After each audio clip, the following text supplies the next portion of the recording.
2009. Ian and Megan just met. We're loving life, having a good time. We hung over a lot. But we weren't debilitated. No, we weren't debilitated, but also we weren't doing a lot for long-term growth. We were doing a lot for happiness in the moment and fun in the moment. Coping. And I definitely was doing a lot of coping when we met. So what led us both on this path of... What ties it together? Yeah, how did we get here where we're constantly thinking about... Virtuosity, growth, our wellness, we're making decisions based on our values and not just how much fun is it going to be. We're trying to do all this. We are trying to do all this. Yeah, well, we're not perfect. In some point of a TED Talk. Hi, I'm Ian. And I'm Megan. Welcome back, or welcome to the Memory Millionaires Podcast. We are survivors of government service, cancer, world travel, and parenting. We're here to share stories and insights to help illuminate your path towards a happier, healthier lifestyle. Hey gang, editor's desk comments. There's something wrong with one of our mics. I just started noticing it in the editing process, way beyond when we recorded. So this episode has a mic that's a little fuzzy, and I beg your pardon. While we explore in this episode, why are we recording a podcast? How did we get to having microphones, camera on us, and time afforded to us to talk to each other? And why do we think you might want to listen? So, again, beg your pardon. We're learning, and I've instilled as much feedback as I've gotten, and I need more. So, please, like, comment with any kind of feedback, and here we go, straight away into how we got to now. Hi. You do this every time. Like you go like into Vanna White mode. Hello. Hi, how are you today? That's so strange. I don't like it. Hi, how are you today? That's what people say, but they don't actually mean it. Okay, but I mean it. Okay. I want you to answer the way that you want other people to answer when you ask how they're doing. Because when you ask someone how they're doing, what do you want them to say? The truth, right? Yeah, that takes time. Yeah. So give them... Okay, well, we have time. I had a terrific night last night with some guys and some steaks and some fire and some conversation about girls. Girls, okay. There were that time, as well as a bunch of others I've had lately, have confirmed my assessment of what I'm interested in and what I do most is philosophy. I philosophize all the time. I can't help it. When I hear someone talking about, for instance, we were talking about religion and how it's like, I'm trying to analogize everything too, which further makes me think that I'm an instructor or philosopher or something that presents someone that presents. I put it to like an onion. You buy an onion, call it religion, a religion. But there's a whole bunch of layers that you don't want, or don't apply to you, or don't complement you. At least they don't complement you. Same as an onion. That outside that you don't want, you cut it off and throw it away. It's not part of the onion to you at all. But it is. It is part of the onion. Yeah, okay. So, like that is to religion, there is a full religion, and it's well defined, and it's what that religion is, but we only select the parts that we want and that we think complement us. So when I hear people say things like, oh, I wouldn't even do this if I wasn't Jewish, that really like gets my philosophy gears spinning. Like, really? Well, why are you doing it? Why do you make that choice? Why is that part of what you see as Judaism, but then there's the other parts that you don't. You don't subscribe to those ones. But these ones, I gotta do this one. I don't know why I don't eat pork, but I don't. Right. And I'm just curious. I'm not critical. I'm curious what people choose to keep and what they choose to get rid of and why. And I think it's to where I'm getting at in my philosophy that it is contradictory or complementary.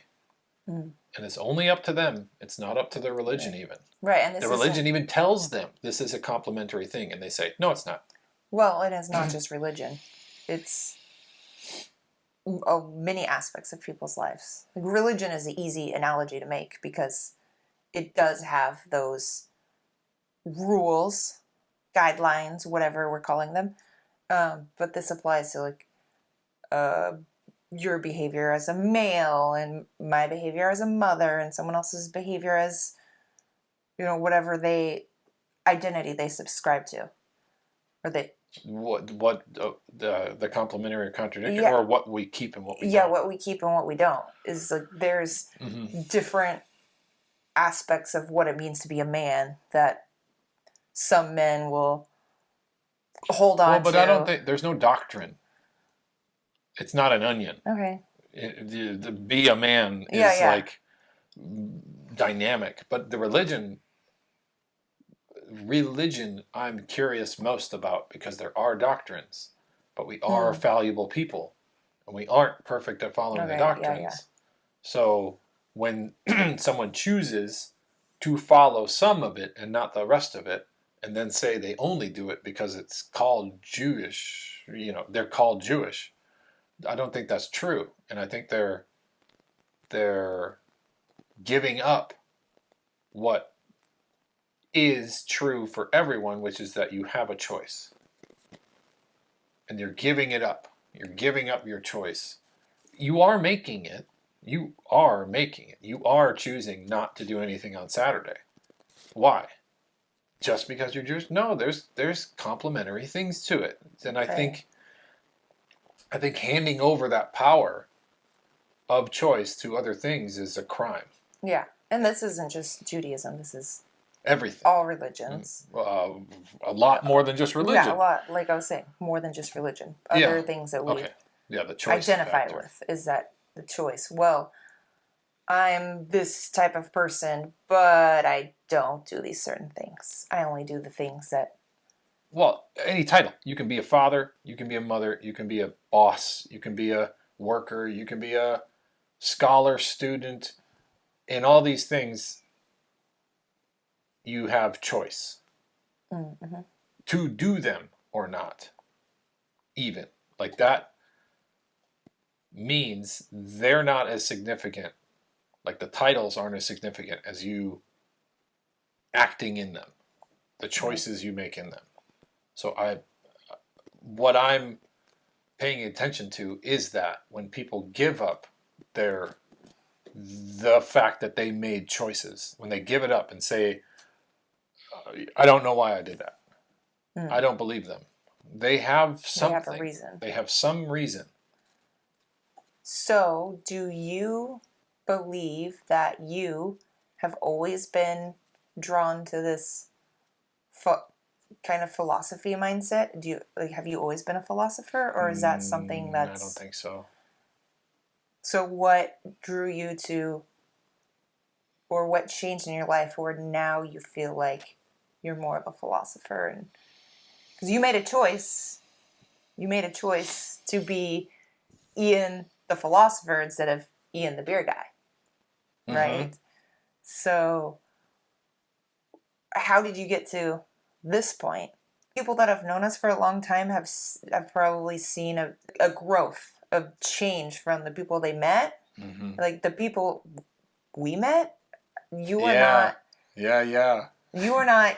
I was not philosophizing anything. Maybe I was. I was too busy pretending I didn't have a choice. I was too occupied with something has control over me, and I'm just going to rally against it as much as I can and smile more. I have always been someone that wanted to be happier than I was, and I looked for ways to be happier than I am. So I guess I've always aspired to grow. I just didn't understand I was doing that. So do you think that drive to find more greater happiness in your life is what got you to the point of, I met you when you were 23 and you were smoking and drinking and playing video games and driving fast cars. And I think you can be all this. Having a good life while doing all that. Yeah. And that can be somewhere to be, and it's okay. Yeah, but my point is that you're none of those things anymore. You rarely drink. You don't smoke. I don't know, when was the last time you played a video game? I had a controller in my hand. What's the car that you drive every day? Minivan. Yeah. Yeah. You drive my cool car. Yeah, I drive cool cars. So, and then I was 20 when you met me. I partied all the time. I did drugs. I drank. I was out to have a good time all the time. You were so strong and powerful then, and I knew, but you acted like you weren't. Well, I think I didn't realize. That's part of my growth, is realizing the strength I had then.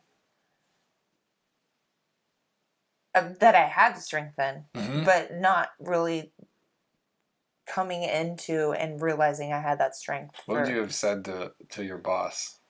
Like, you take you now and go plop back when we met and you were working for that guy, and you have the things you would say and want and do. You would just leave, right? Yeah, I think, there's no. I don't think I'd even say anything. You don't have to talk. Yeah, I just leave. Yeah. So it's not worth it. What got us from the point of where 2009, Ian and Megan just met, we're loving life, having a good time, we hung over a lot. But we weren't debilitated. No, we weren't debilitated, but also we weren't doing a lot for long-term growth. We were doing a lot for happiness in the moment and fun in the moment. Coping. And I definitely was doing a lot of coping when we met. So what led us both on this path of... What ties it together? Yeah, how did we get here where we're constantly thinking about... Virtuosity, growth, our wellness, we're making decisions based on our values and not just how much fun is it going to be. We're trying to do all this. We are trying to do all this. Yeah, well, we're not perfect. In some point of a TED Talk. But what led to us... I know there's not one answer to this, but how did we get from that point of just going to a Sounders game on the weekend and, spending couple $100 at the bar? And, oh my gosh, so much money. Having a good time that was what we lived for. Where now what we live for is to have the experiences and the adventure and the meaning, not just today, but to create the life and the lifestyle and the health between ourselves and also in our family, so that in 30 years, when Colin's our age and he wants to go on an adventure with his kids, we could potentially go along. Right? I have a few singularities. Back to vernacular I want to use more often, where everything came together, a singularity, where from that moment in time after, we could have gone 2, 3, 5 different ways. But that moment in time, we made choices that changed our path. And I can think of a few that I think it They is changed the informed us. path that we were on. Yeah, and choice. Where we were presented with a choice. Either I presented it to you or you presented it to me, but we were given a choice between us together that was going to either bring us this way or that way.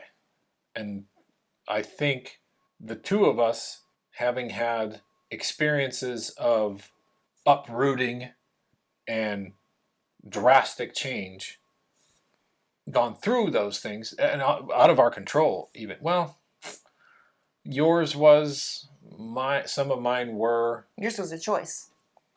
The Navy? Yeah. You made a choice to drastically change. Yours, well, you had a few. You chose to go to Spain. You chose to go to Costa Rica. You chose to go to college to drastically change your life. And that informed us that that's okay. So I think when more of those things came, buying our own house, I think is a moment in our evolution that we had to be responsible with money. It wasn't just rent; it was a home. Trips.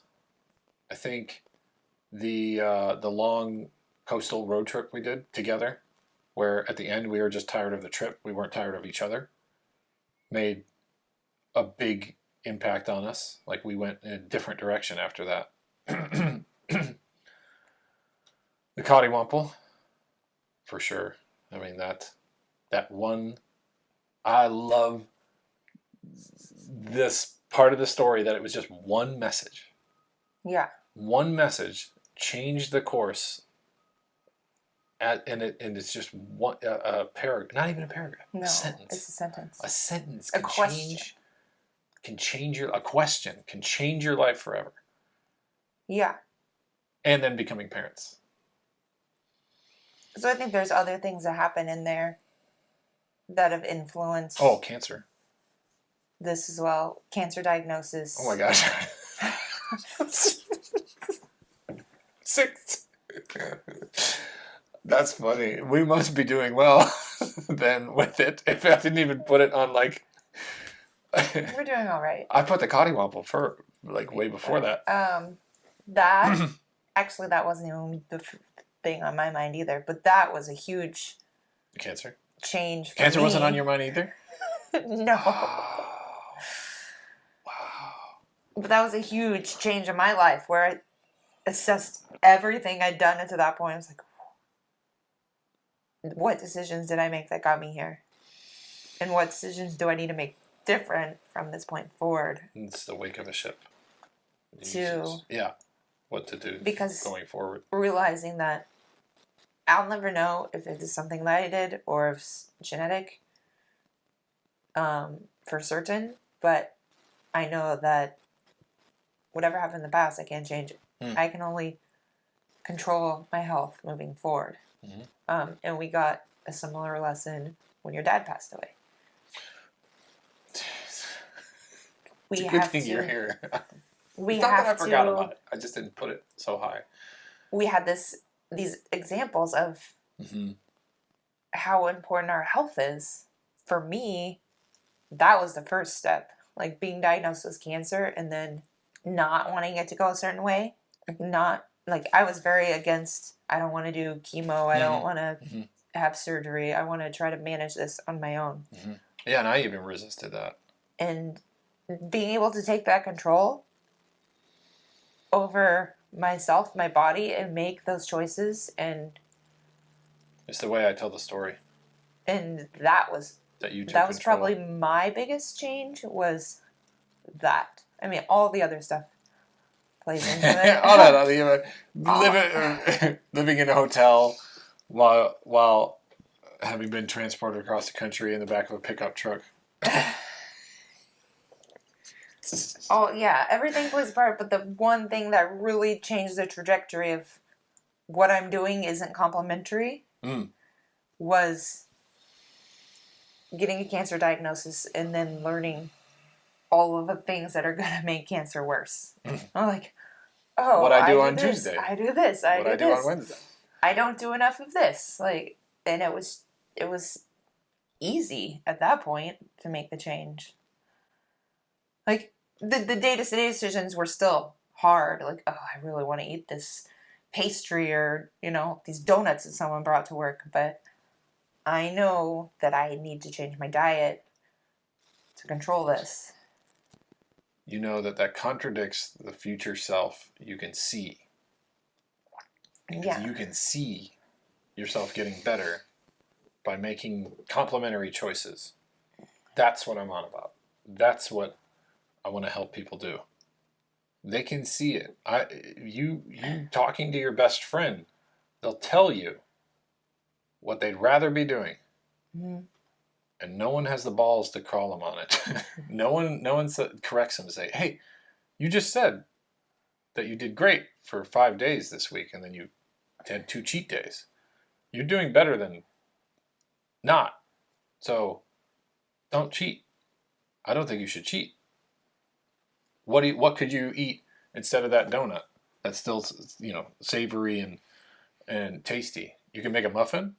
Make your own muffins. Yeah.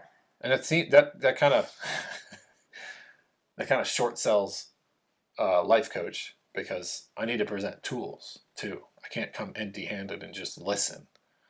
I need tools too, and that's what I'm gaining now, is researching the tools I already use and have firsthand knowledge on.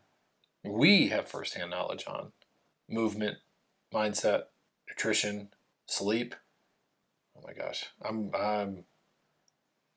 afraid to go down the path of sleep. Not afraid. That's the wrong word. I'm eager to go down the path of sleep. I sense that when I do, I won't want to get off of it.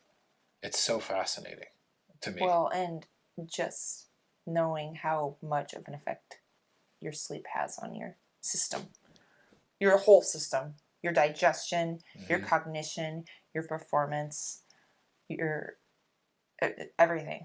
Yeah, just think of answering the question: why do we sleep? Why couldn't we just be like a plant where things just move? And never mind. Getting to analogize us to plants. So, significant singularity moments in our life that we were either going to be people who rose to a challenge, saw the lesson, or sought comfort, tried to maintain comfort. And there's still a level of seeking comfort. I think that's important for everyone. Is safety and comfort are different to me. Well, I mean, we have a safe environment. The analogy of the donut. I don't think it's right for someone to say, I can't ever indulge in the thing I enjoy.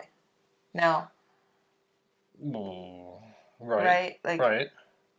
Okay, I don't have to eat donuts every time someone brings them to work, right? But if once every couple weeks you want to eat a donut, that's fine.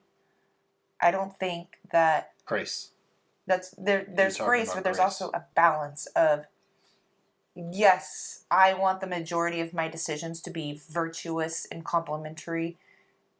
I want all of my decisions to be complementary, but occasionally I might choose to do something that is not in the highest interest of long-term growth, but for a bit of current enjoyment and satisfaction. Mouth pleasure? So a lot of times it's mouth pleasure. Yeah. I mean, there's other things, like watching a movie. Yeah, watching a movie, going to a concert, and if you go to this concert, you're going to have to wait to catch the midnight ferry home, and then you're not going to be home until 1 a.m. And you still have kids that are going to get up at 7 in the morning, so you're going to be operating on 6 hours of sleep. But is that contradictory? Is it contradictory or complementary? That's up to you. Right, it is up to you. I have not chosen it's to go to contradictory to your sleep, but it's complementary to your joy. Mm-hmm. So there's a little bit of balance there of. Well, that's where I believe I can come in and ask you, honestly, because I will be the person in that role that we establish. Was it complementary or was it contradictory?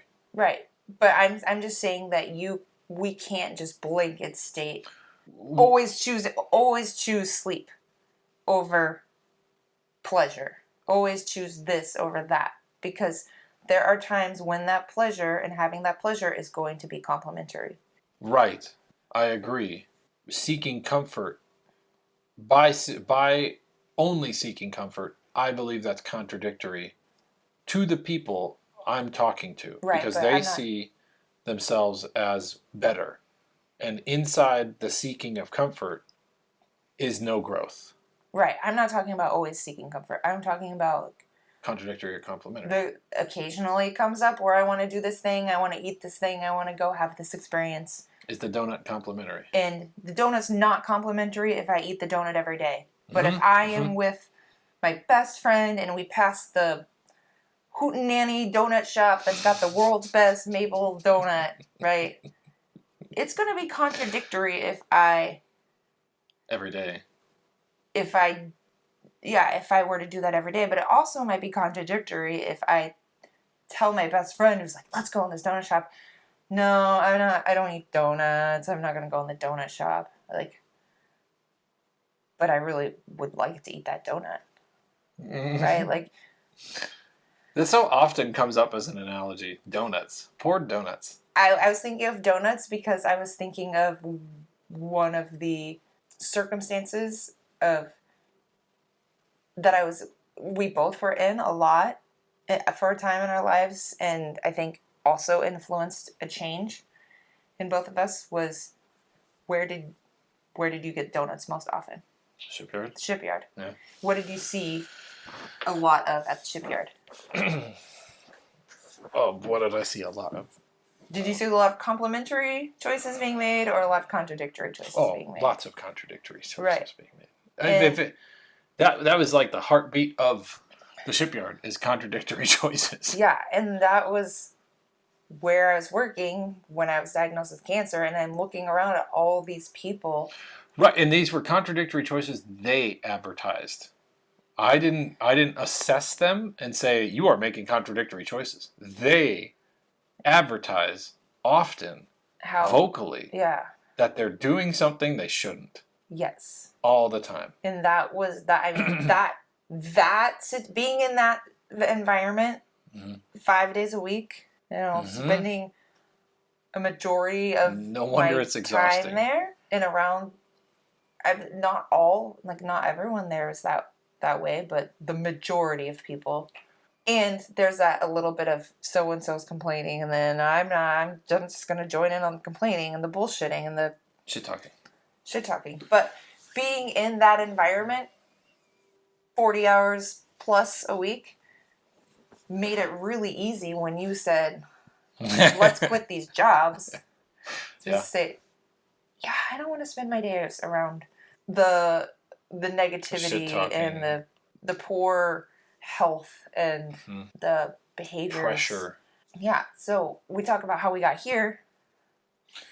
So there are the singularities, but there's also just that foundational of like feeling like you're caught in this wheel of, well, I'm coming into the same thing every day and people are complaining about the same thing every day, but they aren't changing anything about how they do. Like, there'd be the big yearly health drive, right? Oh, yeah. And we'll be healthy for this month. And then we're going to go and we're going to incentivize you for walking more and making certain choices. And we're not going to have donut offenses, all this stuff. And then, calendar turns to the 1st. And it's like, donuts. Let's take the elevator because we're not getting an incentive to take the stairs instead. Let's hop in the truck and walk down to the pier instead of drive down to the pier rather than walk. So, are we talking to these microphones and these people from a position of awakening Like, when did we wake up? Is that what you're getting at? I think we're still waking up. Yeah. I think we're tuning in. Yep. We've learned how to tune into, well, what's most important to us. What is life? What is living? What is living? What is important to us in life? Because the things that we talk about that we want and we aspire to do and our values, someone listening to this might not hold any of those things valuable to them, right? So, right. So there is an audience to our discussions. They're probably not the shipyard workers. I mean, some of them, but definitely not the Yeah, people that's I'm very. thinking. Just like section. There are those that are going to listen and nod their head. There are those that are going to listen and get annoyed. Yeah, and there's the people that are going to listen and say, yeah, my values align more with what Ian and Megan are talking about, but I'm not going to ever quit my job at the shipyard. Right? So we got to get off the shipyard. Yeah. Well, whatever it is. That's just that's make a broad that's analogous. just a shared experience in our life. Right? Yeah. Working as a cog in the wheel. Yep. Whatever, a factory, a city, a big corporation, and an office, wherever it is you're working, that you just feel like a cog in the wheel, and you relate to some of these things we're talking about. For some people, they're like, yeah, but I don't ever want to quit my job, or I don't want to make this drastic change. Contradictory to you. Got it. That is not your complementary move. That doesn't mean that people still can't make big changes in their lives that one question could change. Right. And yeah, you could still go to work at the same place every day where you're surrounded by people that aren't necessarily complementary to you, but you could be the person there that tries to be complementary to everyone else. No, I don't think that's right. I think with the words you're using, if there are a bunch of non-complementary people around, contradictions around you, you should change your environment. But I don't think a lot of people are willing to leave. But if they define it that way, if they are coming to, let's say there is someone saying, yeah, everything around me is contradictory. The word contradictory doesn't mean just not what I want. I mean, negatively affecting you, like bringing you down. If you do have nothing in your environment that's complementary, you got to find something. Right. And that's... or change something. But I think there's people that feel like I have to have this job. I have to make money. I have to be able to support my family. I have to continue to work in this place. Oh, I'm 4 years away from retirement, and even though everything in my job is contradictory, like, you have 4 more years. You can make a change within it. Yeah, they can. You work on you. You make a change within it. You bring your lunch to work. You arrange your schedule that you get better sleep. And change as much of your environment as you can. And if it's still something that is just draining you, get ready for retirement and immediate death. Because if that's what's you're completing a contradictory environment, the completion is the depletion of you. It's not worth it. The money, I'm retired now and I get a stipend. Well, it's not worth it if in 2 years the boat's getting auctioned because you're gone. I think the way our society works is that most people don't put the value, and they don't understand that them being the cog on the wheel and them being on that 20, 30-year track to retirement. I don't think a lot of people understand that is contradictory. I guess that's where you come in. If they call it that, but if they say, no, this is my means to an end that I'm reaching, I'm reaching this thing I want to get to. I want the house paid off, the boat and the RV in the big garage, and I want peace at the end of this drive and strive to endure these things. That is a complementary statement. I get that.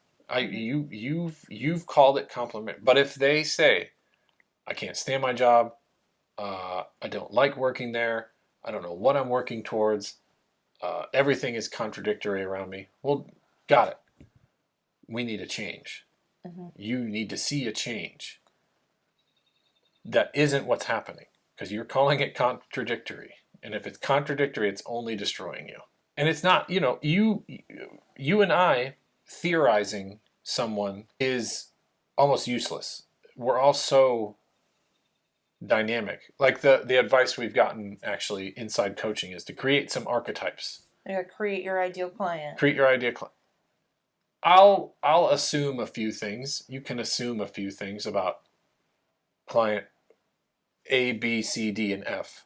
We can make something of it, but it's 20% of who a person is.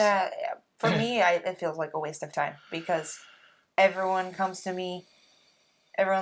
me is so different, but also their needs vary so much from session to session. And I'm doing personal training, so a lot of physical stuff, physical fitness, but also when I'm one-on-one with people, I'm doing a lot of mindset and almost like mental health, life coaching with people. And the person that I think I've created this profile for comes to me on Monday, and they give you details. I'm a 45-year-old mother of two, with a CEO. And I've got this person worked out on paper, and I know who they are. Mm-hmm. They're coming in with so many different layers of things. They're missing a leg. It's useless. They forgot to put that down. It's useless to me to have this profile of a person, because the person I get on Monday is not the same person I get on Friday, even though it's the same person. Mm-hmm. Right? They're coming to me with whole new baggage, or they didn't get enough sleep, or they got great sleep, or their kid's sick, or it's the last week of school, or that's why I think it's important to use language that requires them to define what they're describing as either complementary or contradictory. And because we really do hear people say it. If you listen, I can hear my mom say what is negatively affecting her life. I hear her say it. So then I just write it down. And then we work on that.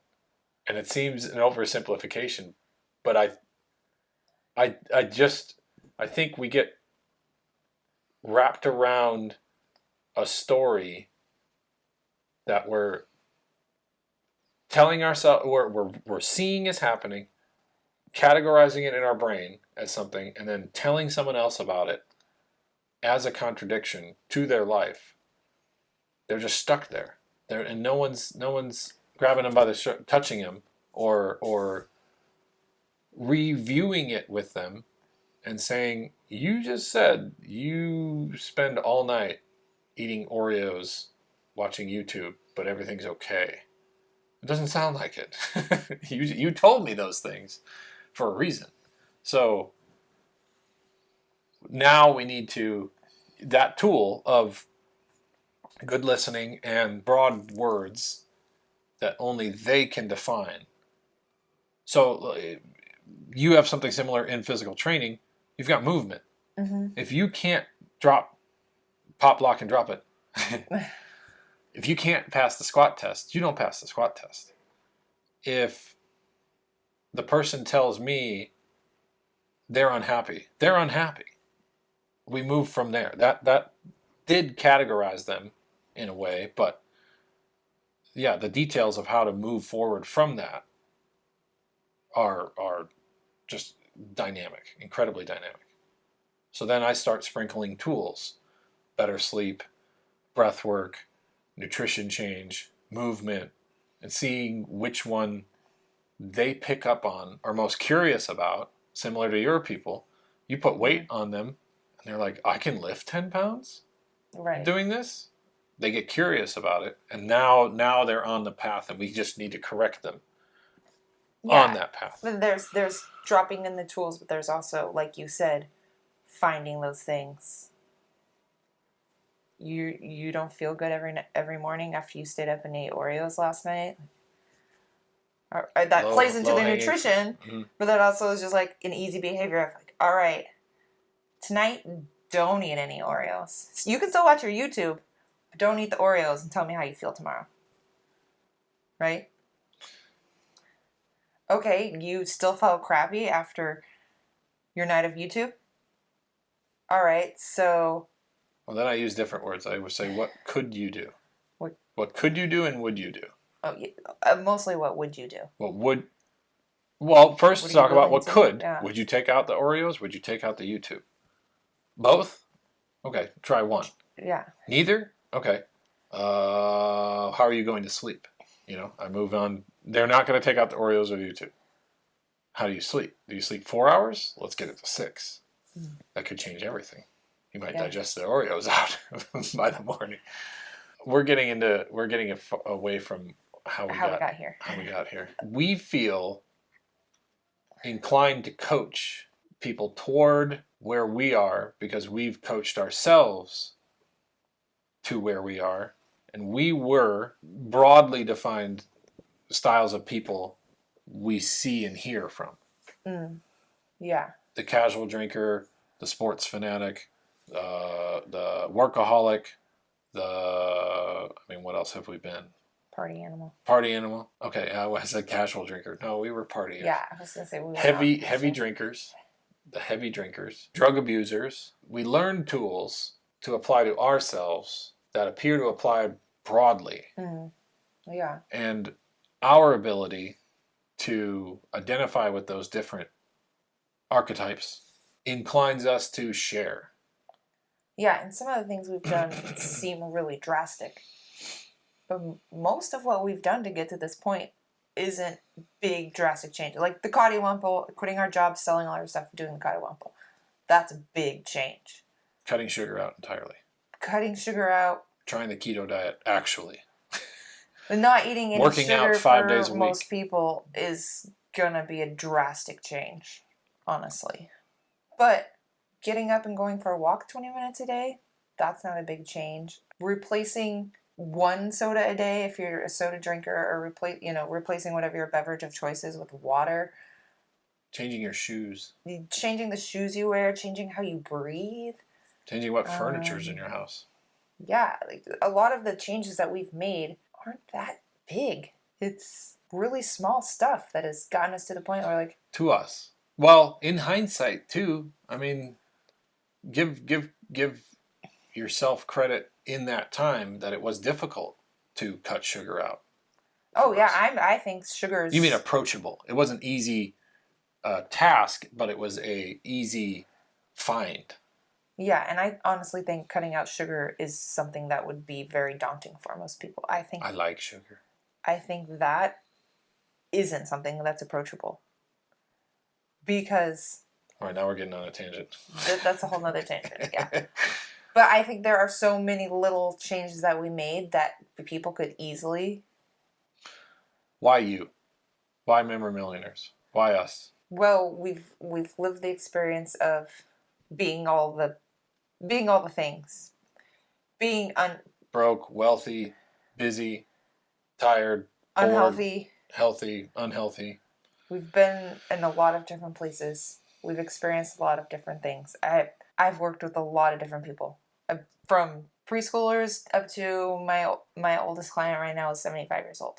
Right, I've got a wide breadth of experience.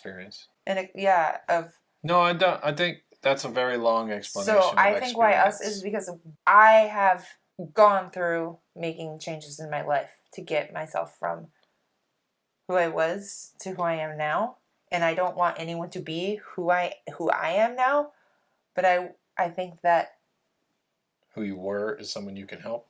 Who I was is someone I can help, and also I have a lot of different experiences in my life that I can identify and relate to a lot of different people. I have a simpler answer to why us. Go for it. They say so. Often, We've had people like, put a hand on us and say, "You're really inspiring," or "We really love you guys. I just love being around you. I just love hearing your stories." I wouldn't be encouraged to do this, like buy microphones and sit in my office and talk to you with a camera on it if there wasn't a message already coming at us that we should. That's true. So I think, why? I think because we're being asked to. And if it's spiritual, that's cool. If it's genuine, they'll tell us. If it helps two people, I'm proud. I don't know why us. I think something is telling us to do it. Someone, they are, I don't know. For certain, but I think a simple reason of why us is we're being asked to. And that's good enough reason. Right? 1, 2, 3 people think that something we have to say is going to help them, then that's enough. Mm-hmm. Yeah, we have 3 people that I know. we need to help. 5, 7, thinking of family. Yeah, I think that's a good enough reason why us. No, I like that answer. I appreciate you. I think you should help more people. I'm setting off to try to. Again. So for current events, she means I was a beer guy. I was a beer guy. 10 years ago, we got exposed to the craft beer world, and we adored it. 14 years ago. Yeah. 14 years ago. There have been many beers, many parties, there's videos even. I'll send you, or I'll share a link for my beer vlog. Hi, Mom. Hello, everyone. First of all, I'd like to thank all the viewers of the beer vlog intro. Currently, the video has 60 views, and that's 59 more than I ever thought I would get. Butt ton is a brewing term. Wait, butt ton has originated from beer brewing. Quiet on the set! Quiet! Welcome to the first beer vlog! But then you got the job as the beer guy. Mm-hmm. I got the job. And it's a great job for someone. It wasn't. No, it was for me. I was afforded the time and space to be the beer guy I always wanted to be. To have that experience. Mm-hmm. I got a van. I got, a near unlimited amount of beer to share with people or bring to places. And you got to talk to people all day. And I got to talk to people all day. I got to listen to cool podcasts and music and eat some of the best food and go to some of the best restaurants in the area. In fact, I would take that back. I went to every great restaurant in the area. Like, what a great job. I didn't find it entirely complimentary.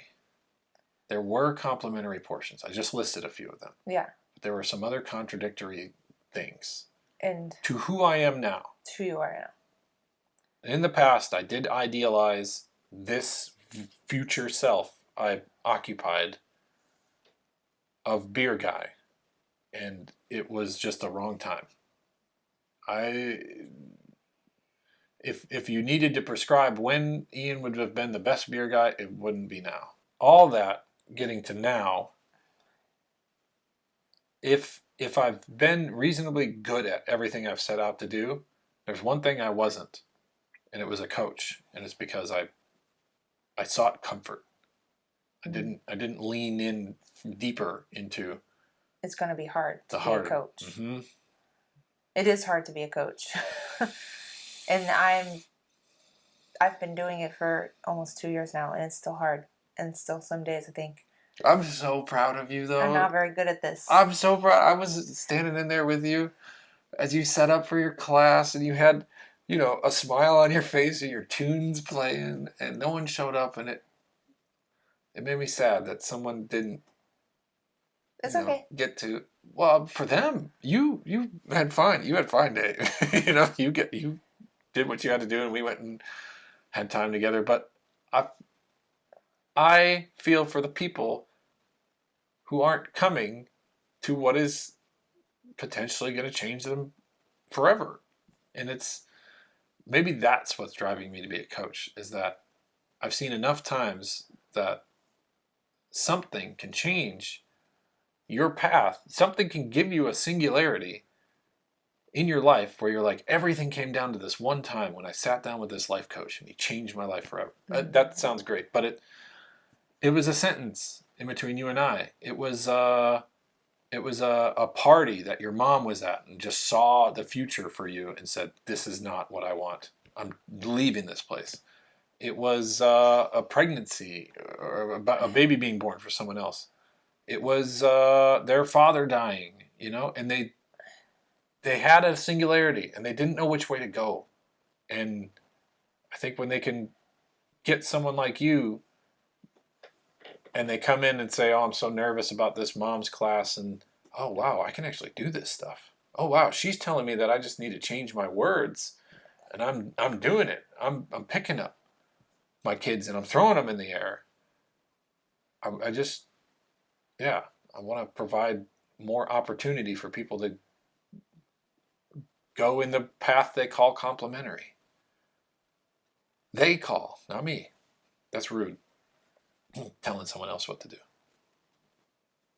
I think that's a good place. Don't want to be. Wait. Don't go. If you found value in this episode, please subscribe and share via review or post how this episode complemented your life. Thank you for listening. Connect with us on Instagram or Facebook @Memory Millionaires. Be well.